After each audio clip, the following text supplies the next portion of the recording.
apa kabarnya hari ini? Masih baik-baik aja kan? Di video kali ini kita lanjutkan lagi alur cerita BTTH-nya ya. Oke, gak usah lama-lama lagi, kita langsung aja ke ceritanya. Tepat saat melihat Yonantian dan lainnya menyerangnya, tubuh Chu Qiangye tiba-tiba bergetar dan pupil matanya tiba-tiba mengecil. Karena pada saat ini belati di tangan Yonantian dengan keras menusuk jantungnya dari belakang. Sialan, beraninya kalian berkomplot melawan saya.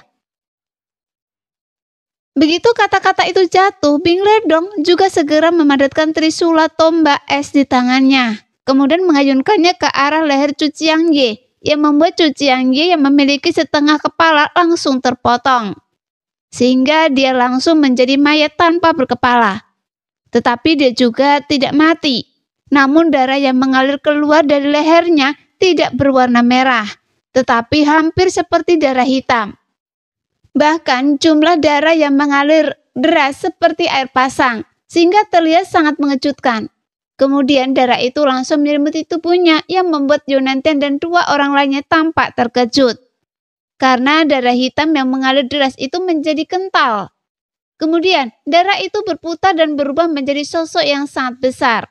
Monster dengan kulit yang merupakan campuran hijau tua dan merah.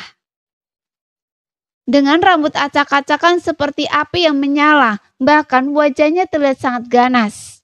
Saat matanya terbuka lebar, matanya tampak seperti tidak memiliki kelopak mata, seperti sepasang mata lonceng tembaga. Dan hal yang paling menarik perhatiannya adalah dua taring besar yang terekspos di mulutnya, yang tampak seperti binatang buas, dengan tubuh yang tinggi dan kuat. Meskipun sosok Chu Qiangye tidak dapat dibandingkan dengan tubuh Yuan Shen Xiaoyan, tapi dia jauh lebih besar dari tubuh normal. Dengan otot-otot yang rumit dan setiap inci otot tampaknya mengandung kekuatan penghancur. Yasa! Tepat ketika ketiga orang itu melihat sosok Chu Qiangye, mereka bertiga merasakan kulit kepala mereka kesemutan. Sehingga mereka segera berbalik tanpa ragu-ragu untuk melarikan diri. Namun, Yasa yang diubah oleh Chu Qiangye tiba-tiba menendang siripnya dengan kecepatan yang luar biasa. Pada saat yang sama, dia membuka mulutnya dan mengeluarkan raungan tajam yang membuat mereka bertiga tiba-tiba mandek. Sialan, kita bertiga harus bekerja sama. Jika tidak, ketika dia mengalahkan kita satu persatu, maka kita semua akan binasa di sini. Yonantian mengumpat dengan keras. Jelas, dia tidak menyangka bahwa Chu Qiangye memiliki kartu truf seperti itu.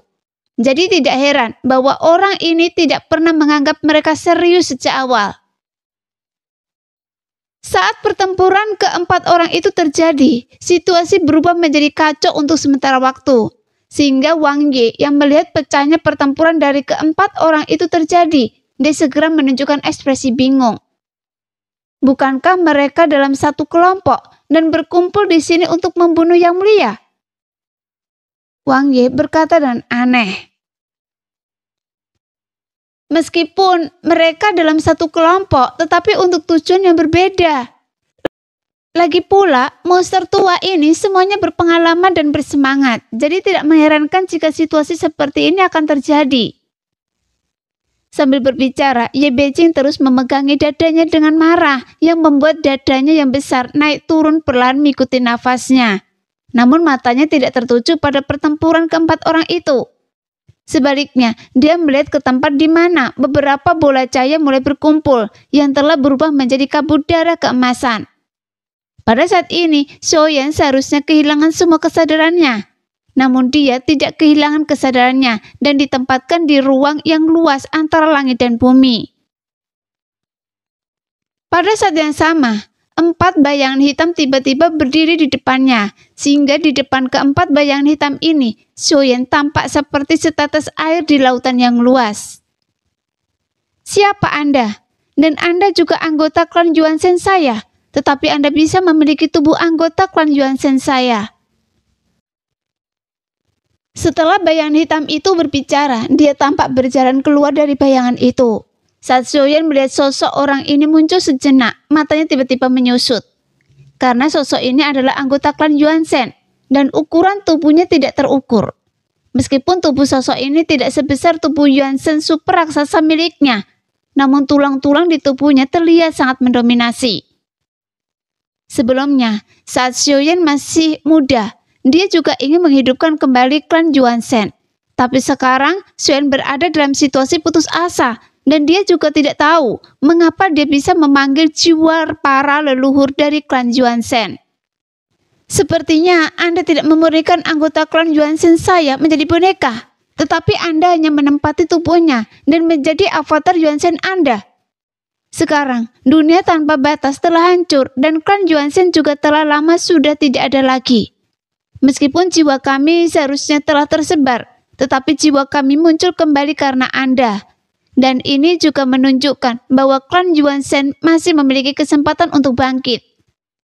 Jadi dalam hal ini, Anda bisa meminjam kekuatan tulang raksasa kami untuk bertahan hidup dalam situasi putus asa Anda. Tapi itu tergantung pada keberuntungan Anda sendiri. Saat suara halus Jugu Yuanzhen jatuh, Xiaoyan tiba-tiba merasakan kilatan di depan matanya. Dan dalam kabut darah, busur emas berkelebat dengan liar. Kemudian semua kabut darah itu tiba-tiba mengembun, dan tubuh Xiaoyan yang hancur mengembun kembali. Sekarang, dia tampaknya memiliki tubuh abadi. Hanya saja dalam tubuhnya hancur dan terbentuk kembali. Sekarang dia dalam keadaan telanjang. Pada saat yang sama, Chu Qiangye yang telah bangkit kembali terbungkus di dalam cahaya kemasan. Bahkan dalam waktu singkat ini, serangan dari ketiga orang itu berulang kali diblokir oleh yaksa yang diubah oleh Chu Qiangye. Dan masing-masing dari mereka juga tidak terluka. Pada saat ini, Yunantian segera mengangkat tangannya dan menunjuk ke posisi di mana Xiaoyan berada. Kemudian dia berteriak keras. Bukankah dia adalah guru Anda? Jika Anda bersikeras membunuh kami, saya akan membiarkan Tian Lolan membuka blokade ruang angkasa, sehingga dia bisa melarikan diri. Pada titik ini, Yunantian tahu cara memanipulasi hati orang-orang. Setelah mengetahui bahwa target sebenarnya Chu Qiangye adalah Xiaoyan, dia dapat menyelesaikan krisis ini hanya dengan beberapa kata. Mendengar itu, mata Chu Qiangye yang seperti lonceng tembaga memperlihatkan tatapan yang sangat garang. Namun dia masih berbalik dengan tegas saat ini dan melihat ke arah Xiaoyan. Meskipun sekarang tubuh Xiaoyan telah dibentuk kembali saat ini, tapi energi dan darahnya masih sangat lemah, bahkan dengan kekuatan simbiosis. Tidak ada seorang pun yang berada di tempat ini yang dapat mengisi kekurangan darah Xiaoyan. Jadi jika Xiaoyan ingin segera pulih, dia hanya dapat menggunakan boneka Yuanzhen yang dilahap oleh raksasa darah sebelumnya, yang berada di Lingsu. Pada saat ini, di Lingsu, tubuh gemuk raksasa darah terlihat seperti gunung kecil. Begitu saya bisa menyerap boneka Yuanzhen ini sepenuhnya, saya pasti akan dapat pergi dari tempat sialan ini. Dan saya akan mencabik-cabik orang yang mengurung saya di sini, menjadi berkeping-keping. Tepat ketika raksasa darah berpikir seperti ini, sosok Xiaoyan tiba-tiba muncul dan dia langsung menendang tubuh raksasa darah yang seperti gunung kecil itu ke udara. Yang membuat raksasa darah yang tiba-tiba terkena kekuatan besar, dia langsung memuntahkan setengah tubuh boneka Yuanzhen dalam sekejap. Bahkan saat raksasa darah ingin menelannya kembali, sebuah kekuatan besar menghantam perutnya lagi, sehingga seluruh tubuh boneka Yuanzhen yang ditutupi oleh lendir dimuntahkan olehnya. Segera Xiaoyan meraih boneka Yuanzhen dan menghilang dalam kehampaan spiritual, yang membuat raksasa darah terkejut. Setelah tertegun sejenak, raksasa darah akhirnya mendapatkan kesadarannya. Kemudian, kali berikutnya, seluruh tempat itu penuh dengan aumannya kemarahan. Dan mencungkir balikkan tempat ini. Tetapi dalam sekejap dia pulih sepenuhnya. Kemudian raksasa darah terus mengeluarkan suara muntah-muntah kering, sehingga dia tampak sangat menyedihkan. Tiba-tiba boneka Yuanzhen muncul di kehampaan, tepat di depan Xiaoyan.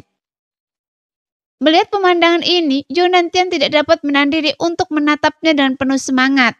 Lagi pula boneka Yuanzhen adalah sesuatu yang telah dia kembangkan dengan usaha yang tak terhitung jumlahnya. Dan itu juga salah satu metode terkuatnya. Boneka Yuansen saya, kembalilah pada saya. Yunantian segera menggerakkan pikirannya untuk mencoba memanggilnya kembali. Tetapi dia tiba-tiba tertegun. Karena pada saat ini, ikatan antara dirinya dan boneka Yuansennya telah menghilang. Karena saya tidak bisa menyerap energi dan darah boneka Yuansen ini sekarang. Jadi saya hanya bisa mengambil tubuhnya sementara dan menjadikannya avatar saya. Kemudian, saya bisa menggunakan kekuatan energi dan darah boneka Yuansen ini untuk melawan musuh. Memikirkan hal ini, tanda Tuan Jia di antara alis Xiaoyan berkedip dengan liar. Kemudian tubuh boneka Yuansen tiba-tiba tumpang tindih dengan tubuh Xiaoyan. Pada saat ini, Xiaoyan bertarung dengan cahaya kemasan. Bahkan tanda bintang yang telah menghilang di tengah alisnya muncul kembali. Satu demi satu. Dan tanda bintang 9 tiba-tiba mengembun lagi. Melihat itu, yaksa yang ditarik oleh Chu Qiangye membuat ledakan keras dan berubah menjadi seberkas cahaya dan langsung mengenai sosok Xiaoyan dengan keras. Jelas, itu adalah pukulan yang lebih fatal dari yang diterima Xiaoyan sebelumnya. Meski begitu, Chu Qiangye juga sepertinya telah membayar harga yang mahal. Karena tubuh yaksa yang diubahnya saat ini pasti menjadi salah satu metode untuk menyelamatkan hidupnya. Pada saat yang sama, Chu Qiangye juga berada di batas kekalahannya. Bahkan saat melihat Xiaoyan tidak dapat dibunuh, metalitasnya juga sudah mulai telah retak. Demikianlah cerita hari ini. Kita lanjut lain hari ya guys ya. Bye-bye.